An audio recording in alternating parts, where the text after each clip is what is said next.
TCS के नतीजे आज दोपहर मार्केट बंद होने के साथ ही आने का आसार है। याद रखिएगा, चौथी तिमाही है इस कंपनी का और उस लिहाज से ओवरऑल साल कैसा रहा है उसका एक रिकैप आपके लिए पेश किया जाएगा और साथ ही साथ FY25 के लिए कुछ साइंस बेहतर हो रहे हैं या नहीं, इस पर भी टिप्पणी आ सकती है।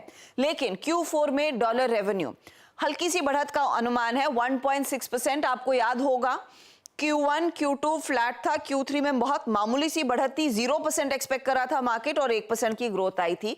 अब की बारी उससे थोड़ा सा आगे गाड़ी बढ़ सकती है, 1.6% की डॉलर रेवेन्यू ग्रोथ देखने को मिलेगी। कांस्टेंट करेंसी बेसिस पर भी अगर आप ध्यान दें, वहां पर भी पिछला क्वार्टर मुश्किल से 1% तक की ग्रोथ देखी गई। इस क्वार्टर में अनुमान यह है 1.3% तक का यह आंकड़ा आ सकता है।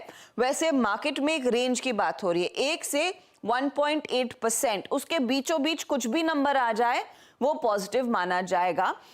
Q4 में ये कांस्टेंट करेंसी में कंपनी डिलीवर कर सकती है। लेकिन ये एक चीज है कि इंडस्ट्री के मुकाबले कई सारी ब्रोकरेजेस ये मानती हैं कि इस कंपनी की ग्रोथ जो है ज्यादा बेहतर रहेगी और इसके 2-3 कारण हैं।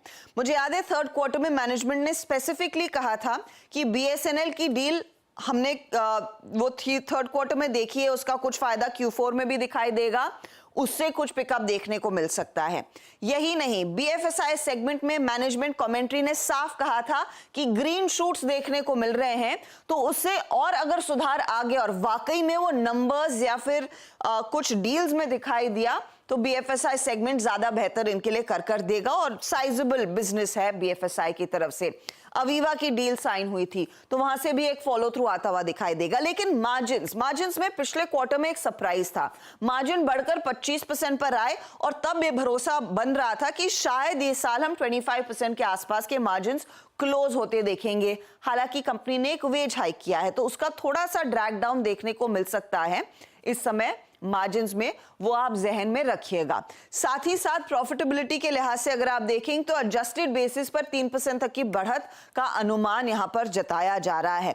लेकिन कुछ चीजें हैं जिस पर नजरें रहेंगी बाजार की और यहां से क्या इंपैक्ट आएगा। एक तो वेतन बढ़ोतरी, वो कितना प्रेशर डालता है मार्जिन्स पर, वो देखना होगा। साथ ही साथ BFSI की तरफ से किस तरह की ग्रोथ है, वहां पर कितना पिकअप देखने को मिला है।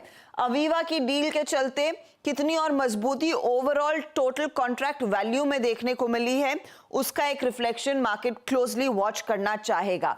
साथ ही साथ बाजार ये भी देखना चाहेगा और ये सबसे इंपॉर्टेंट है कि क्लाइंट्स की तरफ से डिस्क्रिशनरी खर्च को लेकर क्या कुछ रिकवरी के आसार बन रहे हैं या नहीं। दूसरा, जो ट्रांसफॉर्मेशनल डील्स थी वो क्या वापस लौटती हुई दिखाई दे रही हैं या नहीं, उस पर भी नजरें रहेंगी। नॉर्थ अमेरिका में क्या पिकअप है, BFSI हम एक्सपेक्ट करें बेहतर रहेगा। कम्युनिकेशन हाईटेक में रिकवरी की भी उम्मीद यहां पर मार्केट लगाकर चल रहा है। यह भी आप ध्यान में रखिएगा कि पिछले 5 तिमाहियों में हमने देखा है कर्मचारियों की संख्या थोड़ी सी कम हुई थी, तो FY25 के लिए हायरिंग का क्या टारगेट है उसका एक इंडिकेशन मिलेगा। और मोस्ट इंपॉर्टेंटली जेनरेटिव AI एक बहुत बड़ा बज़वर्ड है, उसमें कंपनी कितने और इन्वेस्टमेंट्स करती दिखाई देगी वो भी गौर करना होगा मार्केट के लिहाज से।